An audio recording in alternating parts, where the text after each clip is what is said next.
Welcome to All Things Chiropractic.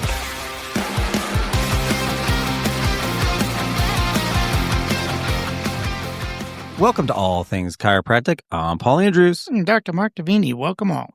All right, I'm excited to get into this episode. This is the second of our three-part series on chiropractic. Art. Or as we say in Massachusetts, art. At. A-H-T. At. So the art of chiropractic. Boy, I can't wait to talk about this because I think this is where, when I think of the art of chiropractic, this is where a lot of the diversity in chiropractic occurs. It's definitely a lot of the diversity in chiropractic occurs because of how we do what we do. Yeah. I like this quote from Ralph Waldo Emerson. Every artist was first an amateur. Right? So true. So true. It is true. We have to start somewhere. So when we talk about the art of chiropractic, we're really talking about where the rubber meets the road here, the actual adjustment and the services that a chiropractor provides. So I'm going to ask you right off the bat, because we talked about this in the past about how chiropractors are so diverse. You put 100 chiropractors in a room. Not only will they not all have a consensus on where the subluxation is, but on the actual treatment, you could have 100 different types of treatment. But there's not that many chiropractic schools in America, right? Exactly. Not that there's schools outside of America too, but whatever school you go to, how is it that, let's say, those 100 chiropractors all graduated from the same school, have such a wide variety of approach to chiropractic when it comes to service? Well, we talked about this a little bit in the science part of the trilogy, and it comes out to be that you learn what you learn, then you come out and then you do what you do. I'm not saying that's necessarily a good thing, but what happens is everybody comes out and they interpret what they learn because there is no hard and fast standard that we must adhere to. As opposed to the medical profession, there are certain things that must be done each and every time in certain procedures. With us, it almost comes out to be option. And the downside of that is we tend to pick and choose those parts of what we learned that give us the path of least resistance. It's not always a good thing. Like we said in the last one, make sure you have a reason, an intellectual reason for why you do what you do. But in all said and done, there are different people, there are different techniques, there are different abilities that we all have. So some of us might be better at doing certain techniques than others. I'm not very tall. You may not have noticed that, but I'm not very tall. Really? Yes. Wow. And so doing certain I guess when you couldn't ride that ride at Disney, I understood maybe you weren't that tall. Yeah, that's right. I remember that. You remember that now, right? Okay, I'm going to go off mic for a second. Okay. But the whole point was that even in school, I knew that doing side posture on patients was going to be physically challenging if I intended to do it for the next 30, 40 years. So a technique that I chose was more in line with what was compatible with me. Again, having clinical rationale for it and having an intellectual choice and reasons for it. Sometimes techniques are chosen because they have different reasons. Drop mechanisms are great in the shear force realm. So if you're looking for a shear force type of impact to that particular segment, then a drop table might work, as opposed to manual techniques have more of a rotational posterior to anterior type of influence. And then if you have an instrument type of adjustment, you might have more specific to a particular facet. Some have more impact on soft tissue and proprioception and whatever. So know your techniques, know what they do, know the outcome of those techniques. And if you decide to become customized in your way, then you have a reason for doing it. All right. I need to break some of these things down. So when you're talking about customization, I think we're going to get there, but I want to back up a little bit and say, okay, in the science episode, we talked about anatomy, biomechanics, and neurology, right? And how that guides scientifically your process for I guess, identifying the subluxation and adjusting it the way you would want to adjust it. So I want to ask you an easy question. What? Never. I know. No, but seriously, when it comes to chiropractors, how important are their palpation skills?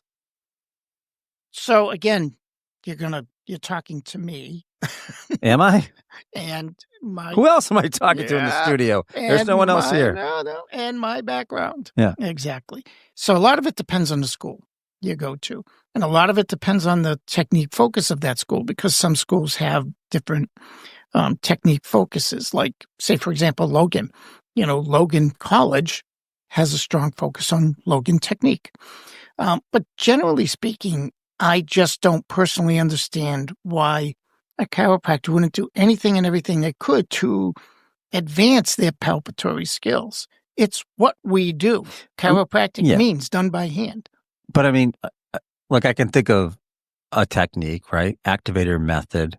They have a very specific way that they, help identify subluxation, not all through palpation, right? There's movements of the body and stuff like that. But I mean, even an activator doctor, I would imagine, has good palpation skills or Well, I mean, you still have an exam that you have to perform. So if the actual technique to determine what and where and how to adjust doesn't require a lot of palpatory skills, you still need them as part of your assessment of the patient and what technique you may choose to apply. Would you say that palpation is sort of the center of identifying a subluxation for the most part? Again, a hard question, because like you say, there are those techniques that do not use palpation to identify subluxation.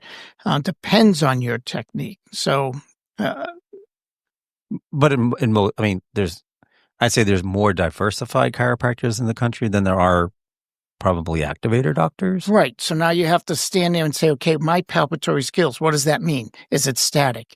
Is it a motion palpation? Again, you're becoming technique specific, all of which require a skill.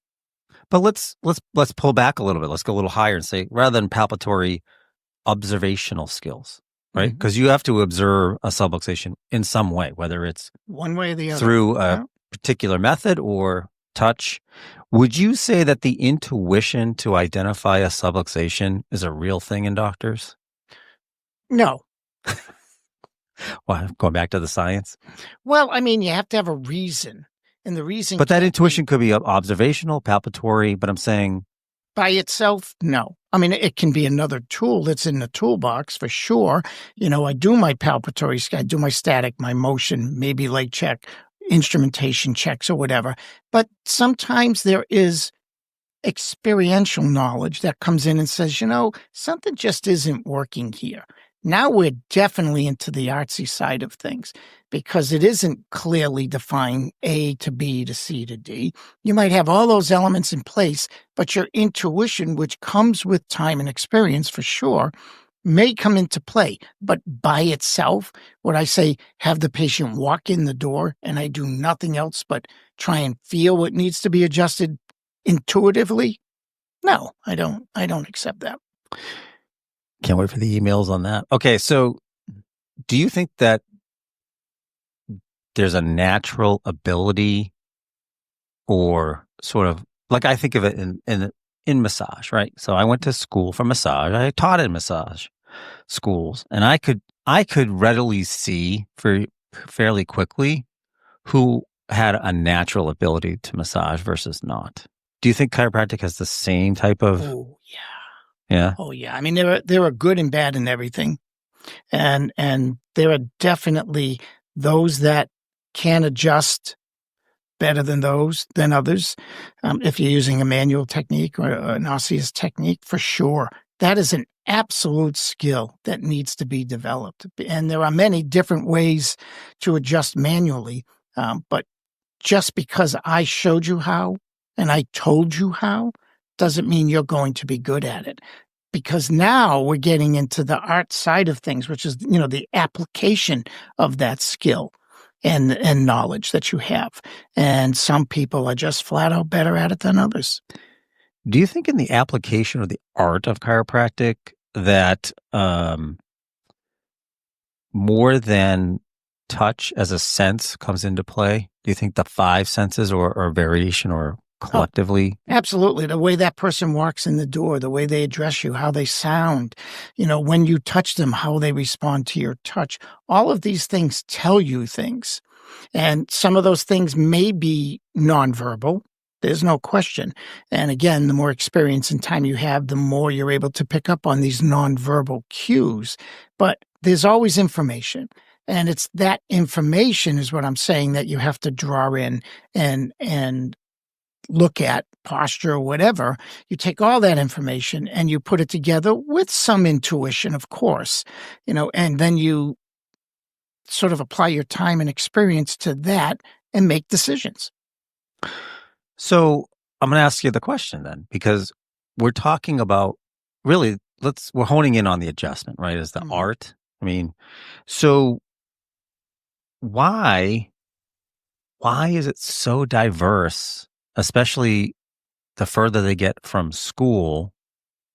Why is it such a dramatically diverse profession? I've put a lot of thought into that, and I could smell it from here. I know, huh? Over the years, and I'd hate to say that unfortunately it comes out to be too much because of ease and too much because of time factors that come into play. I've had too many doctors tell me, I'll ask them, well, why do you do that? Or why don't you do this? And way too often the answer I get is, that takes too much time. And I can tell you right now, if I ever had to go under the knife, the last thing I want to hear my surgeon say is I'm going to cut corners because it takes too much time. And I think patients deserve that same attitude. If you explain to me the reason why you do something and you have a solid foundation for it, that there's an actual intellectual thought behind it, and that the protocol you developed is what you feel is in the best interest of your patient, adjust away. But when you come to me and say, that takes too much time and doing it the other way is better, generally accepted as better, no, that doesn't fit with me. Another question, because this is an observation or maybe even a complaint I have in my own profession of massage with therapists sometimes. When a chiropractor is assessing and then treating their patients, do you think that the chiropractor changes their approach based on that patient's specific needs, or do you think they simply do the same thing every time on every patient? Too often the latter. Yeah. That they just come in and they just crank away at doing the same old thing. Unfortunately, I end up defending an awful lot of them in court, but too many of them for that matter. But the bottom line comes out to be that if you're just doing it because that's what you do every time, all the time, and you don't have a clinical rationale that makes sense, then you're doing a disservice to that patient. I used to always, I'll go to a chiropractor and I'll say, who's the best chiropractor you know? And I'm looking right at him, buddy. there you go, and they'll stare at me and I go, wait a minute, that answer should be like immediate. It's me. Yourself, right? Right. If I felt that there was a very modest doctor. Well, but if I felt that there was a better chiropractor and I really cared for my patients, why wouldn't I send them to that person? Well, it's not going to keep your doors open, but well, sure. I mean, there are certain things that I did and did not do. I did not practice kinesiology. If a patient wanted a kinesiologist, I would refer to a good friend, a couple good friends of mine who were the best kinesiologists in the country, as far as I'm concerned. I'm not saying I did everything, but what I'm saying is what I decided to do and not do, in my mind, was every bit in the best interest of the patient, not because it was just easier. So when we're talking about the art of chiropractic, the techniques that make up the art and how you, doc, particularly practice, I'm curious, over time, because you have a lot of time in the profession, have you seen any techniques that have gotten either invalidated or validated over the years, or techniques that have just dropped off because they're not techniques that are, Yeah, well, there's definitely been an evolution, at a generational evolution where those students who became chiropractic students, and why they went to chiropractic school. So, a number of generations ago, people went to school because chiropractic saved their life. I was one of those people. So, your motivation behind it was very strong. I want to be a chiropractor because I want to do for other people what my chiropractor did for me. And certainly you're influenced by the technique of the chiropractor you went to. As time went on, chiropractic was, especially around 1989, Ladies' Home Journal said it was the 11th best job in the country. So a lot of people flocked to chiropractic schools because it was a good job, many of which, a lot of times over half a class, became chiropractors and never had been adjusted until they went to chiropractic school. So a lot of times their skill levels might never develop. They may not have the desire to do it. They may not like doing certain techniques, and they gravitate toward the easier ones. So yes, techniques, in particular, manual techniques, have dropped off over the years because schools have become too afraid to teach certain techniques because, going back to our science podcast last time, being not having enough evidence base behind it. So they stop teaching those techniques and they start doing some generic form of manual adjusting. And then a lot of people, never having been adjusted, may not particularly gravitate toward that technique, and then they move away from it. So to answer the question, yes, over time, manual adjusting has become less and less. Certainly manual adjusting in the cervical spine has become less and less. Not if you're on YouTube, though. I mean, there are some techniques or art of chiropractic that look like they're so aggressive. They're like, how could you feel good after this? If anybody's ever seen old videos of BJ adjusting people, you wonder how they ever got up and walked. Fred Barge, how they ever got up and walked off the table or the knee chest or whatever, which a lot of people out there probably don't even know what a knee chest table is. But the point is that, the level of force and aggressiveness has changed for sure. Even if you do manual adjusting, it's certainly not done the way my chiropractor adjusted me when I first went in to see him. I thought he took my head off. I've been adjusted by Clay Thompson. I've been adjusted by Crane, the Crane condyle lift. And I'm talking about very, very aggressive adjustments that I can't imagine too many people doing today.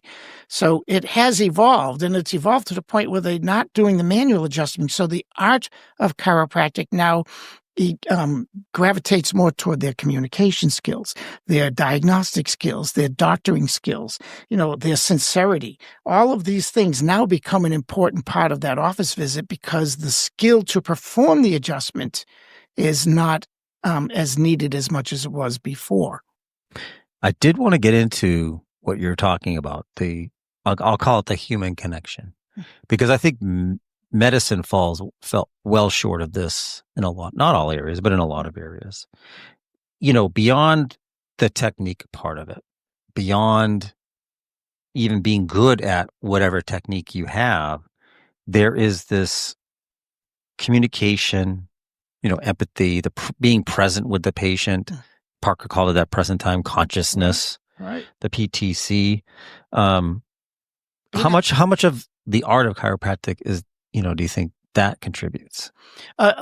Like I said, all of these things are something you develop, and maybe you don't even know you developed them over the years, but it's becoming more of their doctor than maybe even you thought.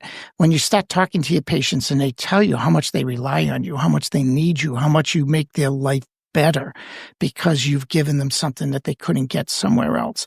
So aside from the technique that you choose, the kind of doctor you choose to be is also an art, because too many times you hear people complain about their doctor and especially surgeons. Surgeons have the reputation of really being jerks, right? Very crass, very abrupt or whatever. But you want to know something? You probably see them once or twice in your whole life. And really where you want the skill to be is in the operating room. You don't even care if they have people skills because you're going to see them once or twice. But when it comes to chiropractic, where we see people on a regular basis, hopefully for the rest of their lives, you have to be able to connect with that person. And they have to feel like you're connecting with them. And developing those skills, it's definitely an art. I guess in medicine they call it bedside manner, but in essence, doctor side manner. Yeah, doctor, I like that. So let me ask you this question, though, because when you went to school, that was many years ago. Never misses a shot at it. I know. How you were taught was very different than schools today. There are a lot of digital tools that students work with, these feedback machines on adjustment, on force and all that stuff. I've seen a few at one of the colleges we went to, but do you think that the way they're learning in school and the amount of digital tools that they have, do you think that influences the art of chiropractic for them? I do, if those tools are used in lieu of the personal touch. So if I have patients that I can actually palpate, touch, examine, adjust in whatever way that I'm being taught to adjust at that point. And in addition to that, I get these machines that give me feedback to the, we'll say, quality of my adjustment. How deep did I adjust? How much force did I use? How fast am I? Things like that. Sure, they're definitely nice tools. But if they're used instead of touching people, no, they're not going to work. They're not going to work. And what you end up doing is getting a bunch of people not comfortable performing certain procedures, certain adjustment procedures, so they gravitate toward the path of least resistance. But do you think, like, when a student prepares to go to, let's say, clinic, work on real people, right? Or even as they're adjusting, what do they say? Like, chiropractic students takes like 3 to 7 years to get their spine back to where it should have been after school. It's amazing how spouses survived. Yeah, yeah. Right. Yeah, right. But, because of the amount of education that happens in a less than personal way now in any profession, I guess we're talking about chiropractic. So do you think that the skill of working with the patient, is being diminished because they're not with them right away, and what it's just, we talked about generations in a previous episode, that kind of change. I do think that the art of chiropractic needs focus. So, and there are definitely those students who come out of school and they are focused, no question. They're focused at being good technicians. And, adjusting is a technical ability. So if all you cared about was adjusting, you're a technician. But if you care about how you manage that patient, how you connect with that patient, how you interact with that patient, and how you render the best service you could possibly render, then that's different. And there are those people that do all of that. But unfortunately, what I'm seeing is they're coming out of school and the technique or the adjustment itself becomes the least important thing they do in their minds. They're more worried about all the other things that they can do in addition to the adjustment, and not accepting that the adjustment by itself is the most powerful thing any chiropractor can do for any other person. That's we're almost getting into the philosophy of chiropractic, which is going to be our other episode. Exactly. So I hesitate to get too far into the weeds there. But with the art of chiropractic, because most chiropractors end up either an associate or working for themselves, there's very little of these group opportunities like other professions to work in hospitals and outpatient facilities and things like that. Would you say that the rest of it is also the art of chiropractic? When I say the rest of it, I'm talking about marketing, business skills, communication with staff, compliance, like all the things that aren't what happens on patient the table. Management, absolute. Every aspect of getting a patient to accept what you do, understand what you do, put it as part of their life, and refer others into your office and pay for those services. Those are definite skills that need to be perfected. Yeah. Again, I can only like for me, I can only sort of compare it to massage, because when I was in massage school, first thing I would ask the students is who wants to have weekends off, holidays off, evenings off.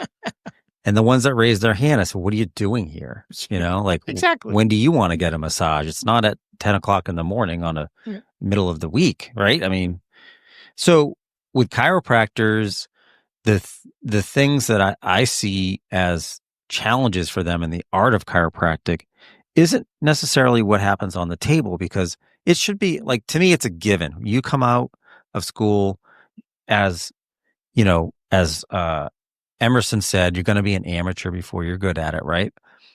But there should be some level of competency. You've made it to a license, right? Right. So the expectation, I think, from a patient is that you will not do them no harm, obviously.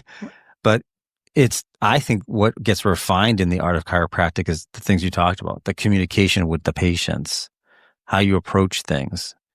But there is also, we talked about it in other episodes. It's hard for me not to talk about it again, is there are different pressures with a student who comes out of school now, because they are so far in debt typically that there's a lot of driving forces that influence how they practice and where they're looking for opportunities, because they have a lot of financial obligations to meet. Right. Which unfortunately puts their focus on the wrong things. Yes, you need to know the right codes. You need to know the codes that work best. You need to have a proper fee schedule. You need to know how to bill and all of those things.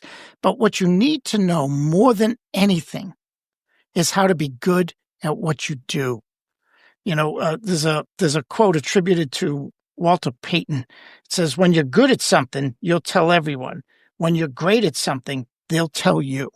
Ooh, Walter, I like that. Yeah. And that should be your goal, is that if you practice all day long and you're seeing 20, 30, 40, 50, 100 people a day, and you're not getting people telling you how great you are, listen to what's not being said. Right. Well, and don't have too many yes men around you, because you want to make sure you keep some modesty there. Right. I'm saying patience, though. Patience, that they have to feel this sense of a life-changing event. If they think it's just another thing they do to feel better, like a bottle of aspirin, then why will they run out and tell someone else to go? They'll wait and hear someone complain about something that's similar to what they had, and then they'll say, well, I went to a chiropractor, it was pretty good. A chiropractor.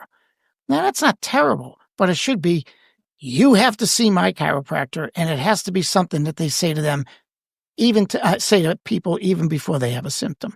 So be great. And being great takes time, takes practice, it takes ongoing learning. Be great. Speaking of ongoing learning, it ties into, as people that provide CEUs in person, hands-on, I feel like the desire to be great by learning in person, where how else would you learn a technique other than in person, has diminished. For sure. COVID has taken away the desire to be in a crowd with people anymore. And the way everybody's online, everybody has their phones, everybody has, all this disconnect type of learning. And I think it's reflected in some of the skills that are being demonstrated out there.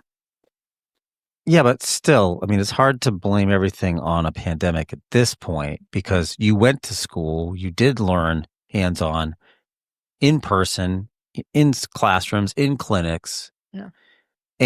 But how are you going to keep them down on the farm after they've seen Perry, right? I mean, there's just... That must be an oldie time reference that I don't know about. It's a song. It's a song. How you things. going to keep them down on the farm? Oh, he's going to sing. After they've seen Perry. Please don't tune out. No.